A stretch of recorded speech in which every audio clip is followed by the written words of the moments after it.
archivan. Rodríguez Macay, los muertos no se archivan. Rodríguez Macay, los muertos no se archivan. Rodríguez Macay, los muertos no se archivan. Rodríguez Macay, los muertos no se archivan. Rodríguez Macay, los muertos no se archivan. Rodríguez Macay, los muertos no se archivan. Rodríguez Macay, los muertos no se archivan. Rodríguez Macay, los muertos no se archivan. Rodríguez Macay, los muertos no se archivan. Rodríguez Macay, los muertos no se archivan. Rodríguez Macay, los muertos no se archivan. Rodríguez Macay, los muertos no se archivan. Rodríguez Macay, los muertos no se archivan. Rodríguez Macay, Los muertos no se archivan. Rodríguez Macay, los muertos no se archivan. Rodríguez Macay, los muertos no se archivan. Rodríguez Macay, los muertos no se archivan. ¡No más muertos por defender Escazú! ¡No más muertos por defender Escazú! ¡No más muertos por defender Escazú! ¡No más muertos por defender Escazú! ¡No más muertos por defender Escazú! ¡No más muertos por defender Escazú!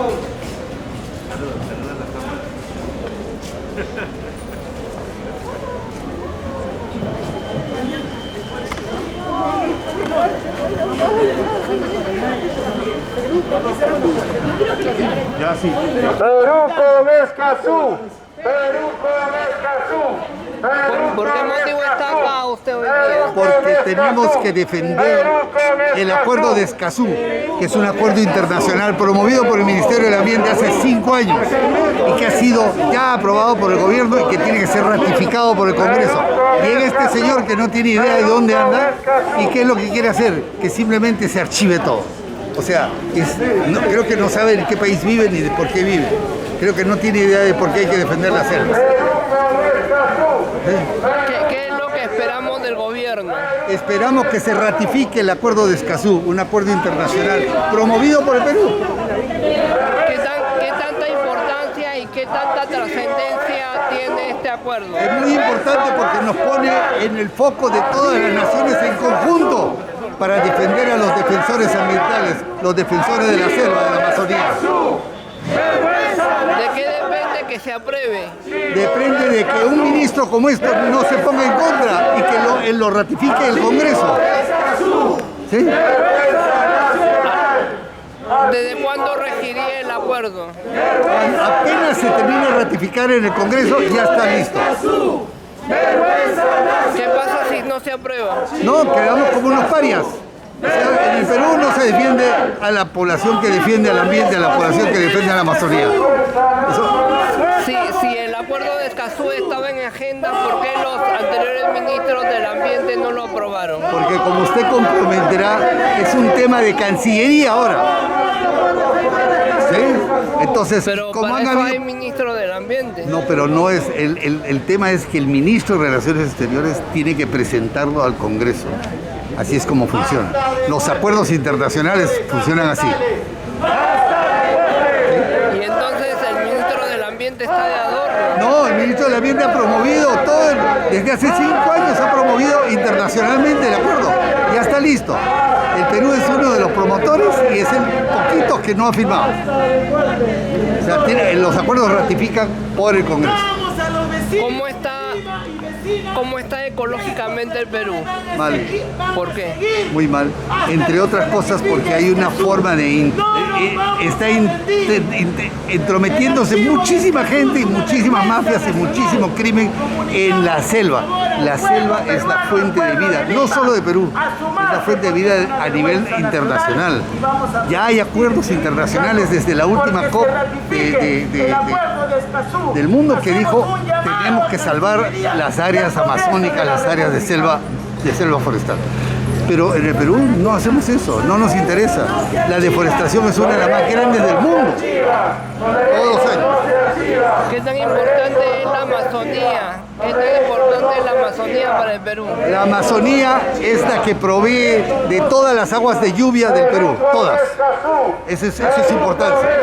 Deforestamos, nos quedamos sin agua, no va a haber agua en Lima, no va a haber agua en ninguna parte porque la lluvia no viene del Pacífico, viene de la Amazonía. ¿Por qué cree que no se aprovecha al máximo la Amazonía? ¿Por qué cree que no se apuesta por la Amazonía?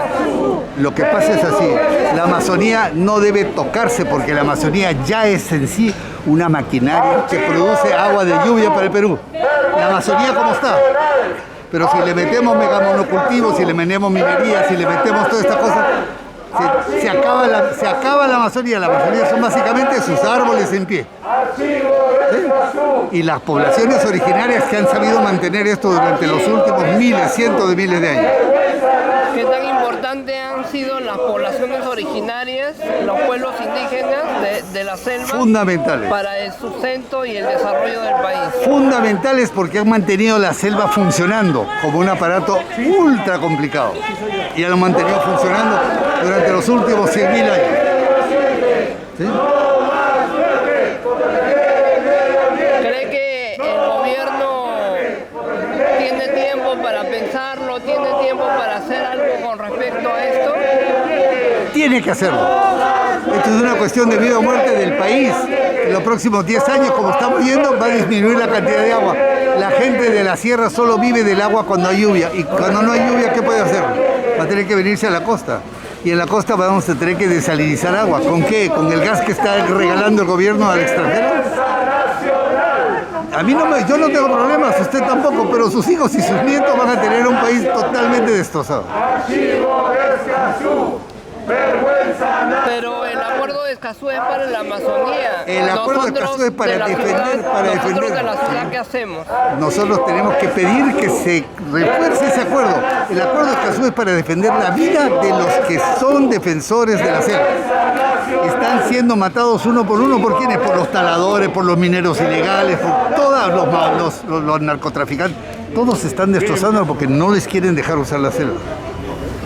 ¿Sí? Así que tenemos un problema bien complicado.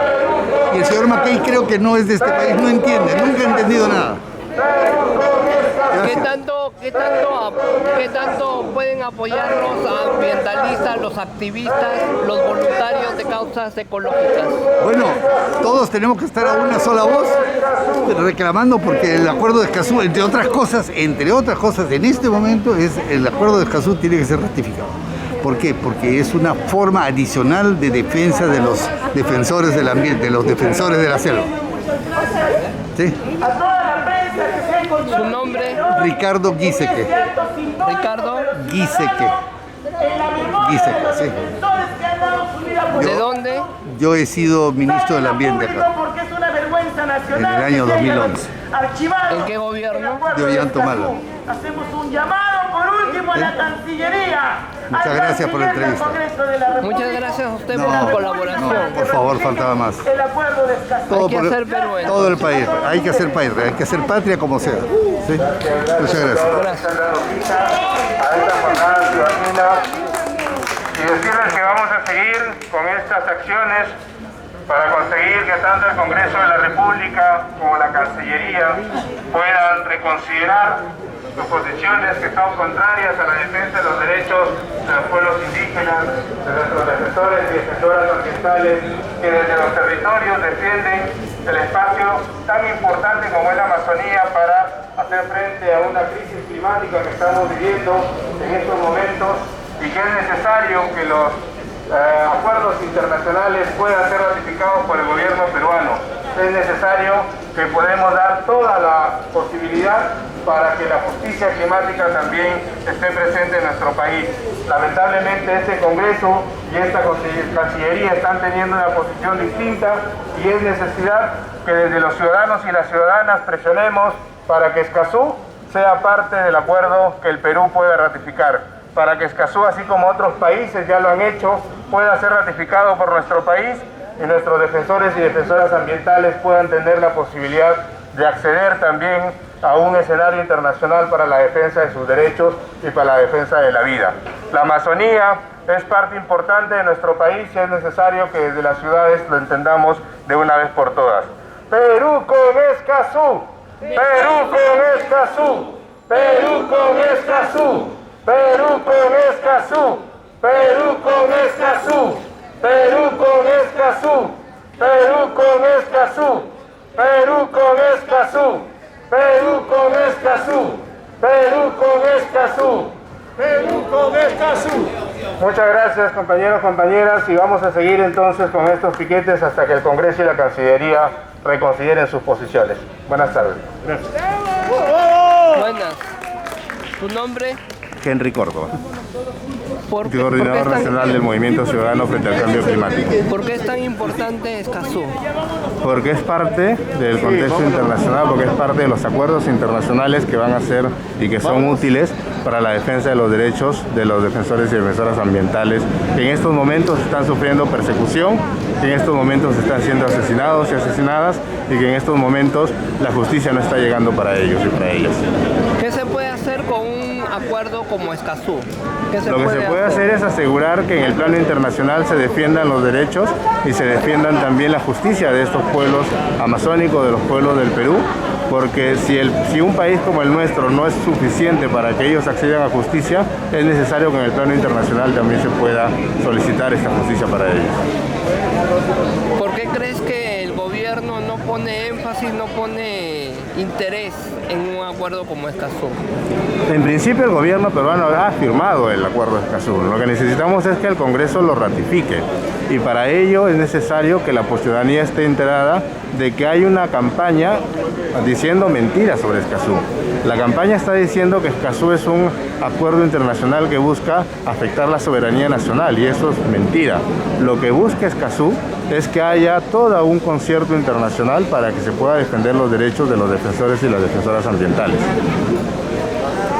¿Cómo podrían aportar, cómo podrían contribuir, cómo podrían sumar ayuda, esfuerzos a esta causa los voluntarios, los activistas de grupos ecológicos medioambientales? Difundiendo la información que desmienta lo que se está diciendo desde sectores de la derecha, desde sectores del fujimorismo, y difundiendo información en la ciudadanía, sobre todo para que la ciudadanía sepa que el acuerdo de Escazú es un acuerdo que beneficia a los defensores y defensoras ambientales, apoyando estas iniciativas ciudadanas, apoyándolas y acompañando además a los dirigentes de pueblos indígenas, que ellos son los que están más preocupados justamente por las condiciones de vulnerabilidad a las que se enfrentan en la defensa de sus territorios, y exigiendo a las autoridades de que reconsideren su posición de archivar Escazú, sobre todo al Congreso de la República, y esta posición que está conteniendo la Cancillería, que es contraria justamente al gobierno. El gobierno es el que ha firmado el acuerdo de Escazú, el Estado peruano es el que ha firmado el acuerdo de Escazú,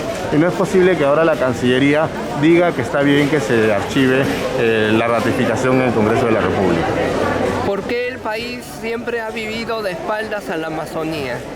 Porque hay un desconocimiento completo sobre lo que la Amazonía ofrece como beneficios al Estado peruano y al mundo entero.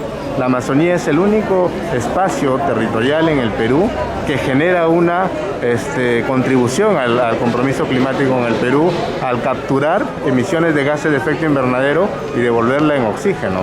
Proteger los bosques, proteger el ecosistema completo de la Amazonía nos asegura que podamos tener una lucha permanente frente al cambio climático, porque los servicios ecosistémicos que presta la Amazonía en los bosques, en los ecosistemas propios, en el equilibrio ecológico que asegura la Amazonía, es lo que tenemos que defender y asegurar para los próximos años.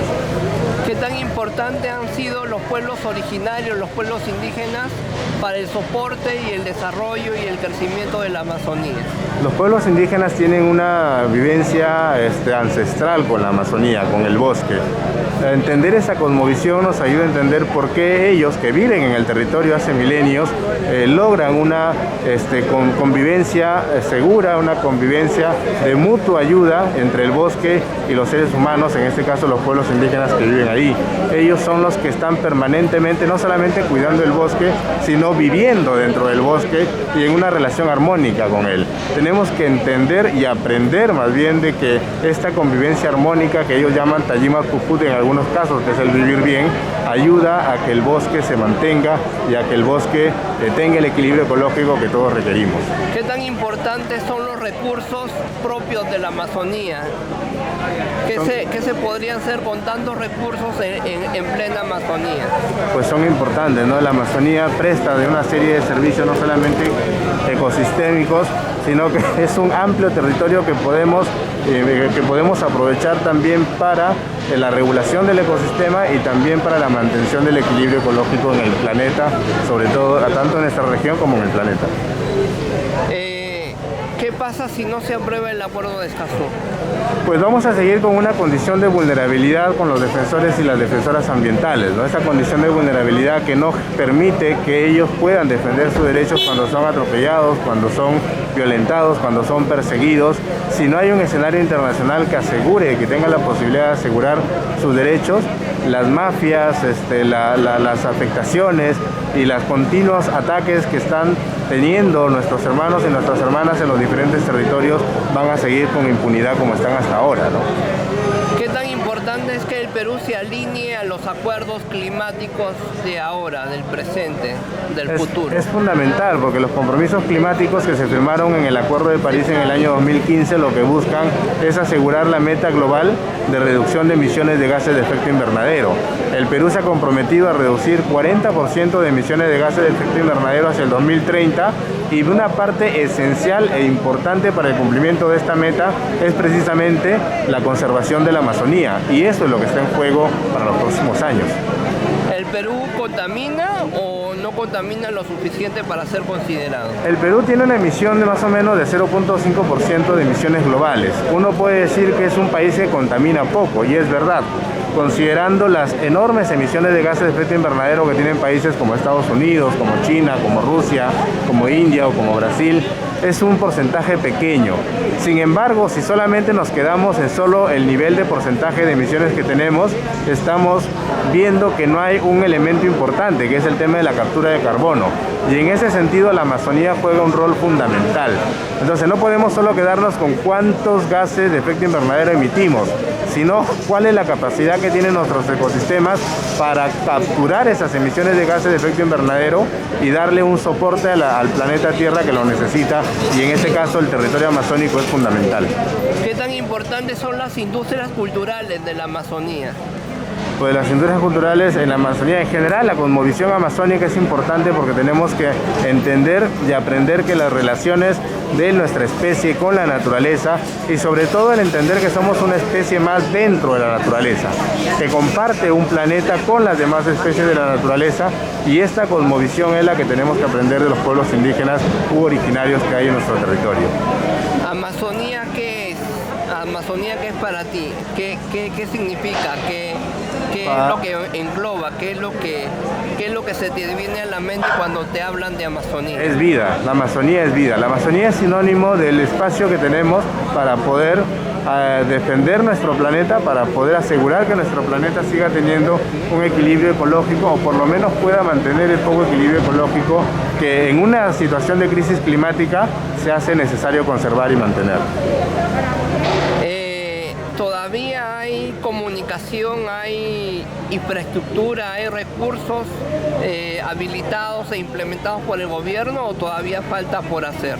Bueno, hay una estrategia nacional de cambio climático que debe ser impulsada, pero además debe ser construida de manera colectiva para asegurar que los recursos lleguen a los territorios, sobre todo los territorios amazónicos, para asegurar su conservación y su preservación para los próximos años. ¿Por qué es necesario comunicar a la Amazonía con el resto del país?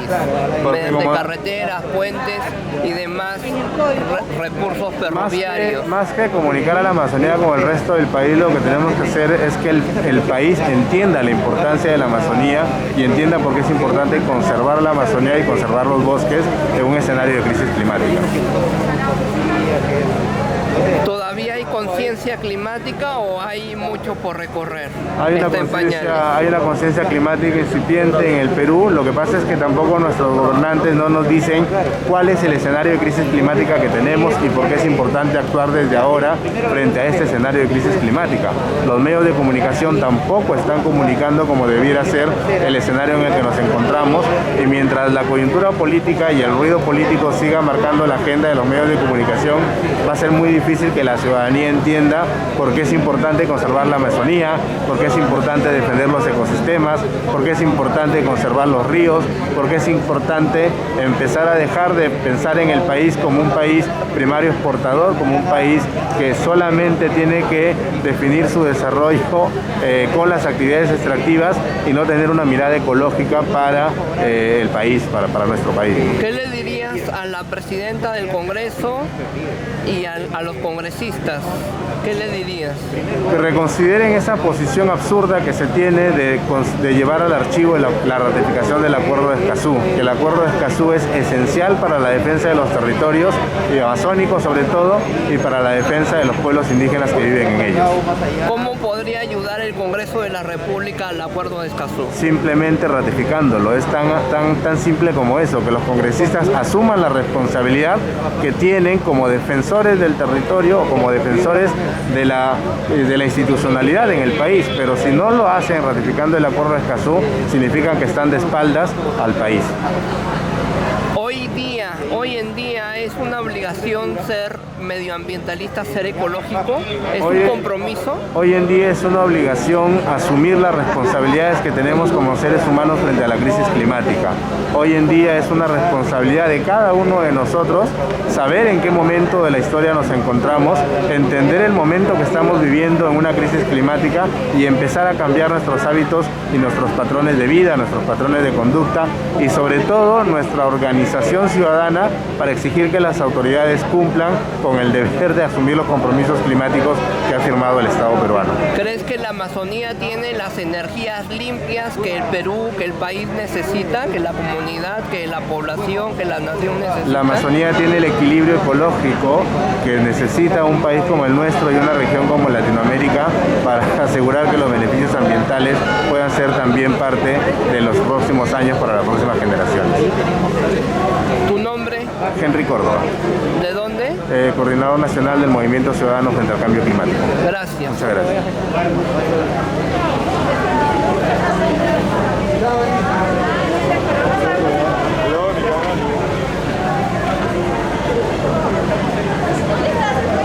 Buenas, ¿su nombre? Javier Janque. ¿Por qué es importante el Acuerdo de Escazú? Bueno, hay dos temas fundamentales, ¿no? El tema de la posibilidad de una participación efectiva de los pueblos en la toma de decisiones a nivel de los temas ambientales, que es sustancial porque no participan tomando en cuenta un enfoque intercultural y los impactos que se puedan generar en los territorios y en el ambiente de los pueblos y en sus medios de vida. Y segundo, un tema central también es la protección de los defensoras y defensores, ¿no? Que están solamente en los últimos años han 25 asesinatos por economías ilegales, ¿no? Así que hay una exigencia de parte de ello. Y finalmente el tema de la protección de los ecosistemas frágiles de nuestra Amazonía, que son centrales para el cuidado de nuestra casa común. Son tres temas centrales por los cuales exigimos a la Cancillería que cambie una posición respecto al archivamiento de Escazú y sobre todo al Congreso de la República, que es quien tiene que tomar la decisión respecto a la ratificación del Acuerdo de Escazú.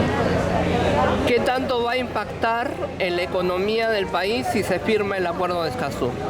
El tema de la firma del Acuerdo de Escazú, que está firmado, quiero aclarar eso, el Acuerdo de Escazú está firmado, o sea, solamente falta una ratificación, ¿no? Y entonces el tema de lo que puede impactar o no en la economía, más bien al contrario. Pienso que hay muchas situaciones de inseguridad jurídica en este momento con presencia de economías ilegales, que si hay mecanismos que más bien protejan la vida de las personas y los territorios, va a haber menos situaciones de inseguridad jurídica, tanto para las economías locales como eventualmente las inversiones. Así que al contrario de la supuesta falta de soberanía, que no afecta en ningún momento a la soberanía del Perú, el Acuerdo de Escazú, al contrario, más bien facilita menos conflictos sociales, menos conflictos por el tema ambiental y que las economías ilegales no estén por encima de la legalidad en nuestro país.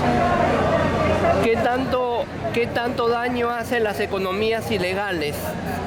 Primero, el tema de los asesinatos. Ciudadanos, 25 asesinatos, vuelvo a repetir, en los últimos años de defensores ambientales. Hay un tema de inseguridad. Hay un tema de agobiante inseguridad en la zona andina y amazónica. Han visto lo que ha pasado en el sur del país recientemente con los asesinatos por la minería ilegal. Entonces, eso está pasando. El tema del precio de los minerales ha hecho que muchas personas entren en el tema de la minería ilegal. Y por otro lado, la tala ilegal también. Como han dado ustedes cuenta, muchos de estos casos son los que generan presencia ilegal de extracción de madera y por eso las consecuencias de enfrentamientos con las comunidades locales y asesinatos. Eso afecta evidentemente la economía, la seguridad del país y por tanto una importante reflexión de parte de la Cancillería del Congreso es fundamental para ratificar el Acuerdo de Escazú, más bien que da mayor seguridad jurídica en el país. Agua sí, oro no. Esa es una lucha de muchos pueblos en muchos lugares del país y ellos y ellas lo que buscan es que primero se respete sus derechos, su derecho a sus medios de vida, a la protección de su casa común y en los lugares en los cuales la población, por la participación ciudadana y los mecanismos de consulta previa que deben aplicarse, si no están de acuerdo las poblaciones, pues debería respetarse sus derechos a vivir de acuerdo a su cultura, a sus modos de vida y respetar más bien y fortalecer sus medios de vida y no imponerles otros modos que ellos no quieren. ¿Qué tan importante es la consulta previa, la mecánica, la metodología, el dinamismo de una consulta previa?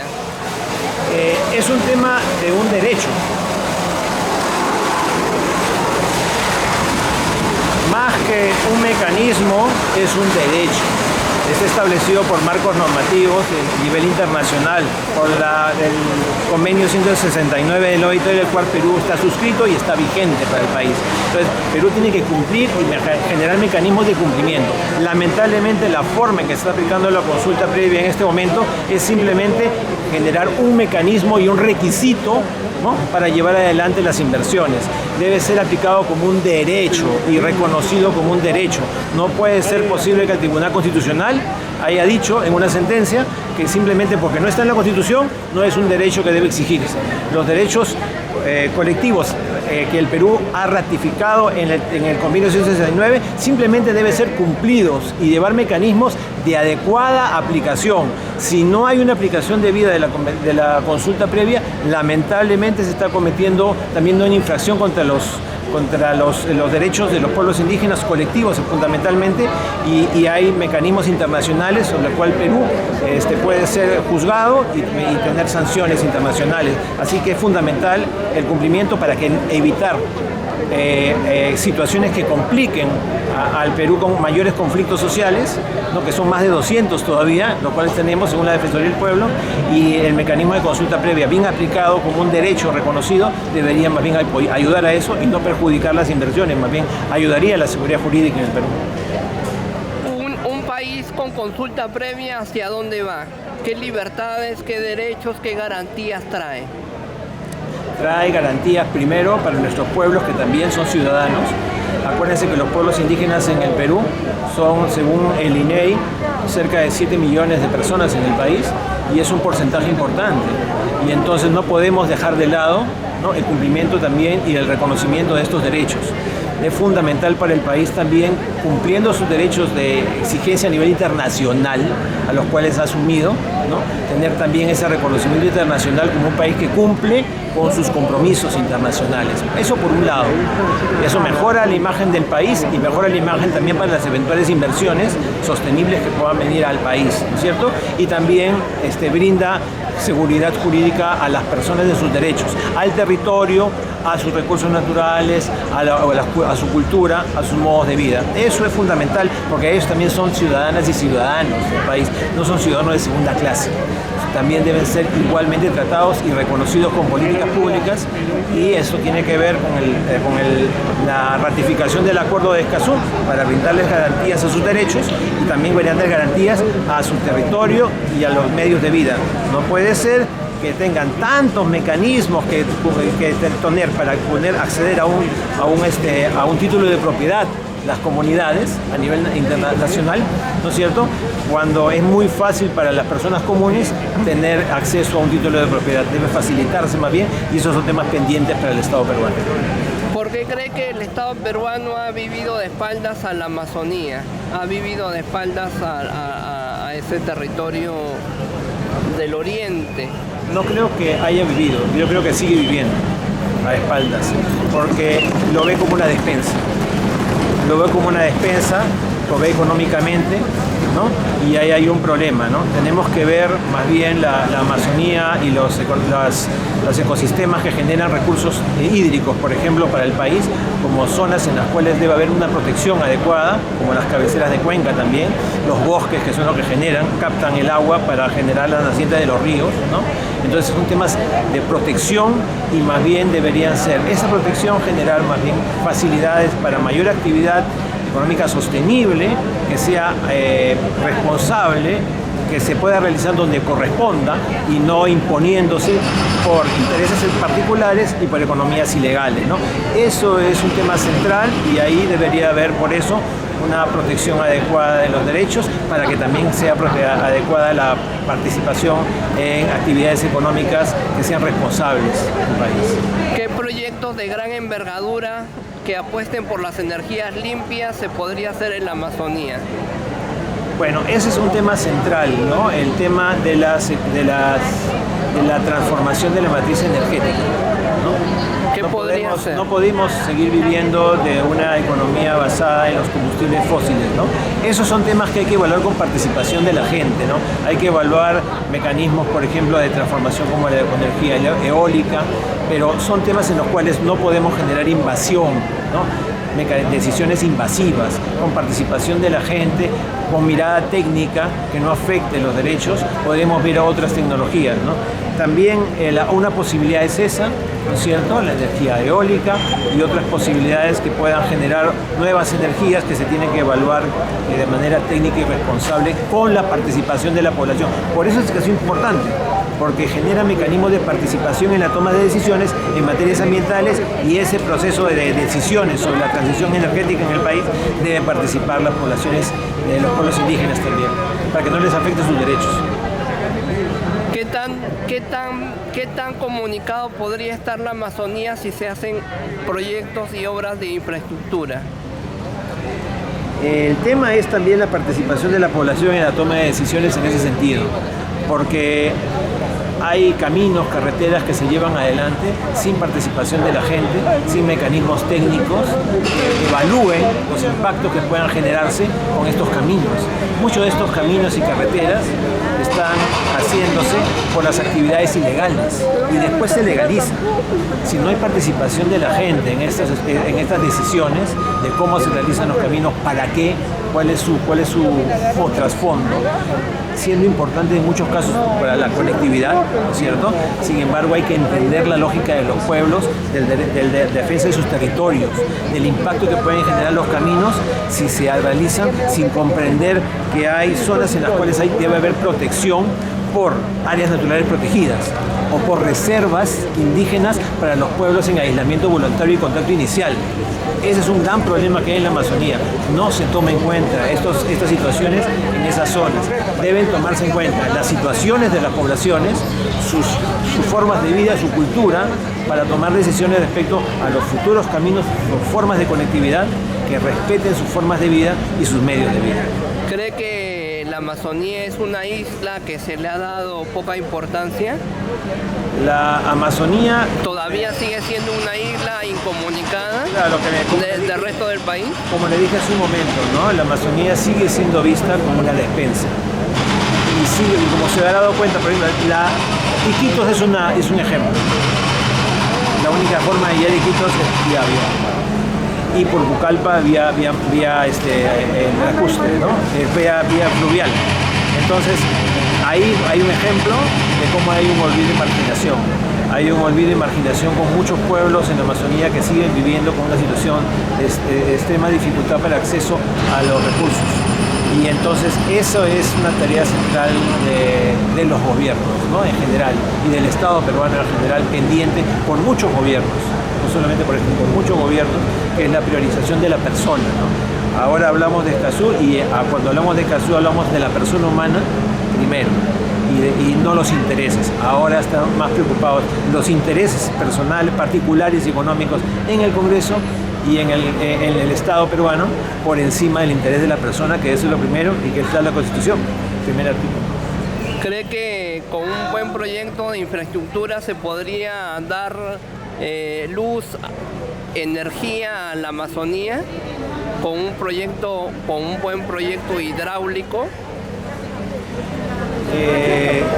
Todo tiene que ser acordado. ¿Cree que podría ser la Amazonía iluminada si se emprende un proyecto? Sí, hablamos hace un tiempo del impulso y eso fue un proceso pensado con el Brasil cuando en ese momento estaba Odebrecht de una serie de hidroeléctricas a lo largo de todo el Marañón y del Ucayali. Y eso más bien estaba pensado en una situación económica para favorecer la electricidad. Se planteaba para el Perú, pero en el fondo era generar electricidad para el Brasil, para esa zona del Brasil limítrofe con el Perú. Hay que tener mucho cuidado con las formas en las cuales se plantean los proyectos eventualmente, a quién benefician, y por eso la participación de la población en las discusiones de las decisiones del Estado es fundamental.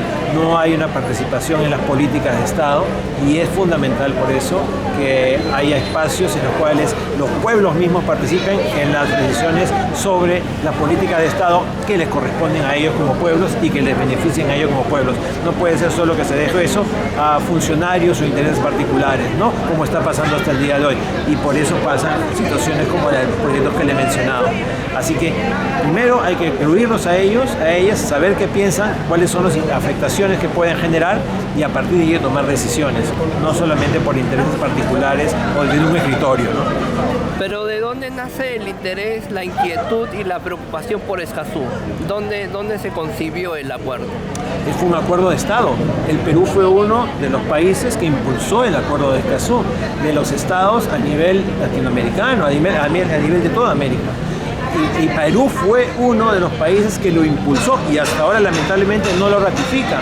¿Y dónde está el principal interés? Lo que está ocurriendo. La afectación de los defensoras y defensores ambientales, que están afectados ahora, asesinados por estas economías ilegales, la realidad de una Amazonía que está gravemente afectada y el tema es proteger nuestra casa común, ¿no? Proteger nuestra casa común, proteger la vida de las personas primero y no hay acá ningún interés, como dicen algunos, de particulares, ONGs o en soberanía que afecte la soberanía. Lo que hay acá es el interés por las personas.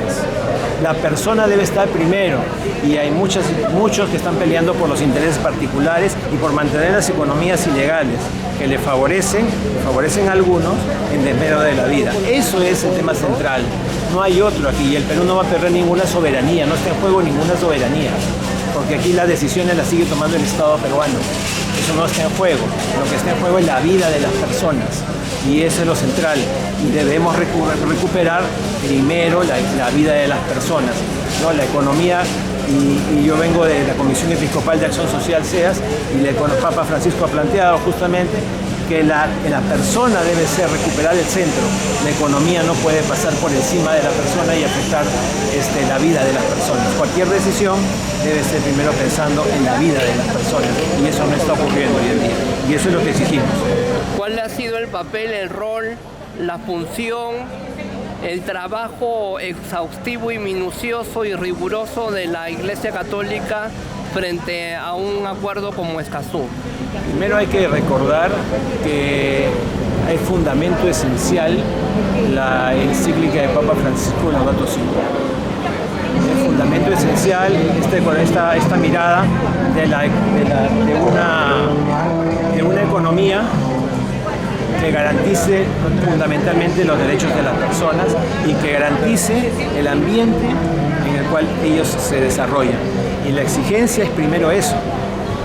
Desde Laudato Si se ha planteado esa exigencia como fundamento y ese es el fundamento esencial de nuestra iglesia que en la Asamblea de Obispos ¿no?, del año 2020, acordó y envió una carta al Congreso de la República, por acuerdo de los obispos, en la cual se planteaba la ratificación de Escazú en base a ese principio central de la Laudato Si, ¿no es cierto?, de priorizar a la persona por encima de la economía.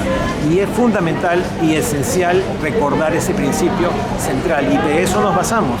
¿Cierto? Nos basamos para exigir la ratificación del Acuerdo de Escazú, que busca esencialmente priorizar la vida de la persona, los derechos de las personas, y también recordar el Sínodo Panamazónico que se realizó en Roma, donde fueron invitados fundamentales las comunidades ancestrales a nivel mundial, ¿no?, para justamente reconocer en la Amazonía, fundamentalmente en la Amazonía, una necesidad de protección para el futuro del planeta, y sobre todo frente al cambio climático, que nos está afectando seriamente, y la Amazonía para el mundo es fundamental. Y no es que haya un interés allí de entrar en la Amazonía o manejar la Amazonía de acuerdo a intereses de otros países, no. Es nuestros países amazónicos, no solamente es el Perú, ¿cierto?, es Ecuador, Colombia, Brasil, ¿no es cierto?, y los países como Surinam, etcétera. Ellos son de todos estos países quienes tienen que ver con las decisiones que se toman en estos ámbitos, y ellos van a seguir manteniendo su soberanía.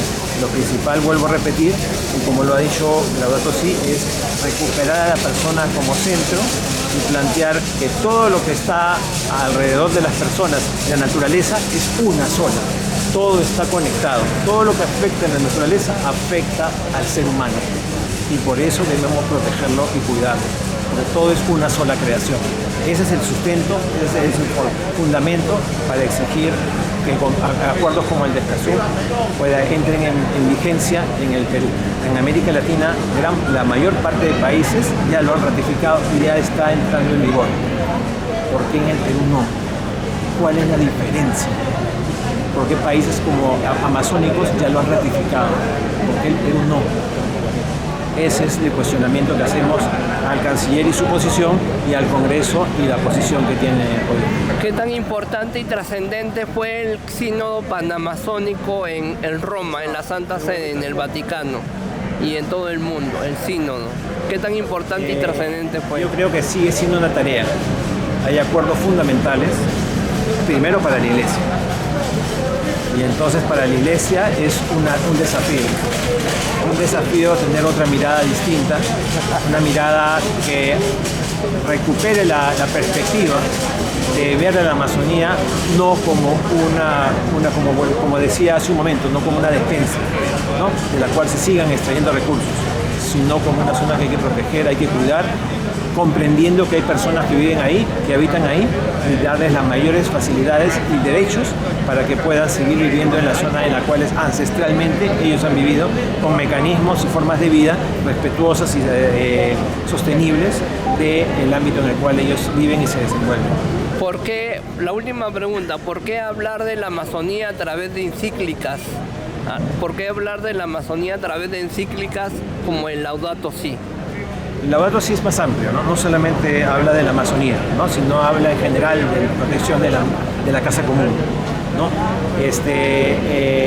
Hay un documento que es el documento del Sínodo, ¿no?, Panamazónico, que es el que habla más específicamente de la Amazonía, como los acuerdos que se tomaron, ¿no?, para la protección de la Amazonía. Pero es fundamental, en todo caso, que estos mecanismos desde la Iglesia primero recuperen la esencia desde el espacio eclesial, cómo se debe asumir un nuevo rol, ¿no? Los espacios en la Amazonía de Iglesia son espacios todavía de misión. Hay muy pocas personas todavía que están participando en estas zonas para poder llevar, ¿no es cierto?, la palabra, y poder llevar también formas de vida que pueden y hacer respetar los derechos, porque la Iglesia no puede estar ajena, como decía el Concilio Vaticano II, a la vida de la gente. No puede estar ajena a la vida de la gente. Ahí donde está la gente, debe la Iglesia estar cercana a ellos, acompañarles, caminar con la gente. No puede estar ajena a la protección de sus derechos. Y eso es fundamento esencial de esta mirada diferenciada que nos da Laudato Si como camino para la Iglesia, y para la Iglesia Católica es universal. Entonces la Iglesia somos todos, no solamente los creyentes, ¿no? Entonces da pautas en general y por eso se preocupa por la situación que vive la humanidad y el riesgo a futuro. Y por eso se pronuncia a través de una encíclica para dar pautas en las cuales considera pertinente que se deberían seguir ante una situación crítica, ¿no? De crisis que vivimos a nivel ambiental, a nivel climático, y también que vive la crisis que vive la Amazonía con el riesgo de desaparición. Por eso la Iglesia se preocupa por estas situaciones que acontecen en la vida diaria de las personas, preocupada por el futuro del planeta, ¿no? Y no se casa. ¿Su nombre? Javier Janque, de la Comisión Episcopal de Acción Social CES. ¿De dónde? ¿De qué distrito? Bueno, en nuestra comisión está el INSE, pero somos una comisión a nivel nacional, que tiene presencia a nivel nacional. Muchas gracias. Gracias. Gracias.